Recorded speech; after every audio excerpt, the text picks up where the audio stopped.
Sherman. We named him Sherman partly because he was built like a little tank, but mostly because it was an appropriately ridiculous name for such a ridiculous dog. I still remember that Saturday afternoon at the rescue event. The moment I saw him, I froze. "Look at the head on that guy," I said to my wife, Sarah. His head was massive, like a regulation volleyball we later measured. But it wasn't just his size that caught my attention, it was his eyes. One was cloudy and blind, bulging dangerously. The other looked straight into my soul, begging for something he'd probably never had: unconditional love. He was older, clearly abused. His smell hit me from 3 feet away, a mixture of infection and neglect. Thick leather patches covered his elbows where fur should have been. His ears were almost completely cut off, just tiny nubs remaining. He had this weird hunchback, and most of his hair was gone. Every logical part of my brain said walk away, but when he leaned into my hand as I petted him, pressing his massive head against my leg, I knew I couldn't leave him there. If you're still watching and haven't subscribed yet, I have to say, that breaks my heart a little. This is Sherman's story, and if it touches you even half as much as he touched my life, please hit that subscribe button. He deserves to be remembered, and your support means these stories keep getting told. We agreed to foster Sherman temporarily, just until he was healthy enough for adoption. That first night, around dusk, I took him into our yard on a leash. The light was fading, and as we walked, he accidentally bumped into my knee. Not hard, barely a touch. But Sherman squealed like he'd been beaten within an inch of his life. He cowered, shaking, waiting for the blow he thought was coming. My heart shattered right there. I immediately dropped to my knees in the grass, not caring about the mud or his terrible smell. I wrapped my arms around him and held him tight. "It's okay now, buddy," I whispered into what was left of his torn ear. "Nobody will ever hurt you again. You're safe now. I promise you, nobody will ever hurt you again." That promise changed everything. We decided within 3 days that we couldn't give him up. He was already family.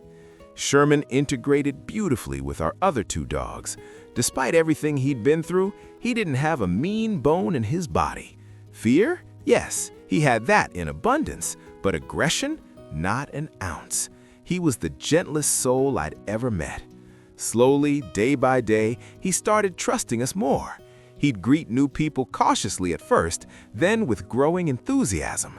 He was realizing that the world wasn't the nightmare he'd always known. But Sherman's body told the story of his abuse. We had to have his bad eye surgically removed. Then came the discovery that both his knees were completely blown out, requiring double knee surgery. The bills started piling up. There were emergency room visits, medications, specialty foods. He nearly died twice from intestinal blockages. I sat up with him through countless nights, watching him breathe, praying he'd make it to morning. At one point, I calculated the total cost, somewhere around $30,000. We're not rich people. We don't have that kind of money just lying around. But this was Sherman. How do you put a price on love? How do you calculate the value of a soul? The joy he brought into our lives was immeasurable. Sherman wasn't just a dog, he was a fantastic beast who enchanted everyone he met. People who were terrified of pit bulls fell head over heels for him. He became an ambassador, proving that these misunderstood breeds are capable of incredible love and loyalty. Every person who met Sherman walked away changed, their prejudices challenged, their hearts opened. But time was cruel to Sherman. His hips began deteriorating rapidly. Walking became painful for him. I custom-built stairs with the exact dimensions he needed to climb onto our bed and sofa because he lived for those long cuddle sessions. He'd press his massive head against my chest and sigh with contentment, like he couldn't believe his luck that this was his life now. His hips got worse. His anxiety increased. He started sundowning, getting confused and panicked as evening approached. Caring for him became challenging. but he taught us patience. And through it all, he never stopped showing us how much he loved us.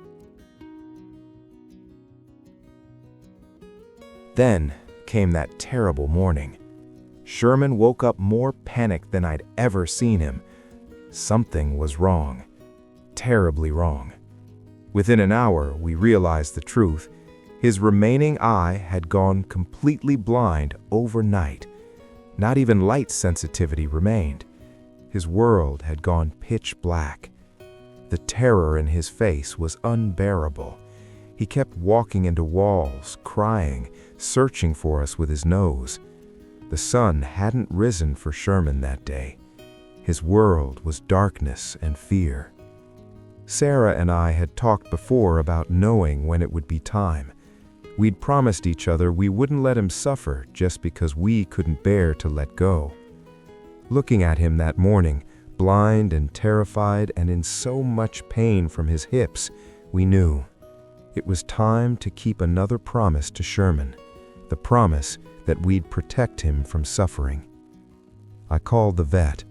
They gave us an appointment for that evening. We spent the day loving him, holding him, telling him every story we could remember. At sunset, we drove to the vet's office. We'd stopped at a fast food place and bought fries, 5 cheeseburgers, and 2 glazed donuts. In the parking lot, we fed him fries and a cheeseburger. He ate enthusiastically, his tail wagging slightly. "We love you so much, Sherman," Sarah said, tears streaming down her face. We brought his dog bed inside, the one that smelled like home. They let us have all the time we needed. We hugged him, fed him 3 more cheeseburgers and both donuts during the process. His tail gave one last weak wag. I whispered every nickname we'd ever given him. Good boy, Sherman, such a good boy. He never felt a thing. He slipped away quietly, peacefully, surrounded by love. They left us alone in the room afterward. Sarah lit a small piece of incense and read prayers over his body while I broke down completely in the corner. Eventually, we gathered our things, took his collar, and walked to our car. It felt so empty. The drive home was silent except for our crying. I kept my promise, Sherman. Nobody ever hurt you again.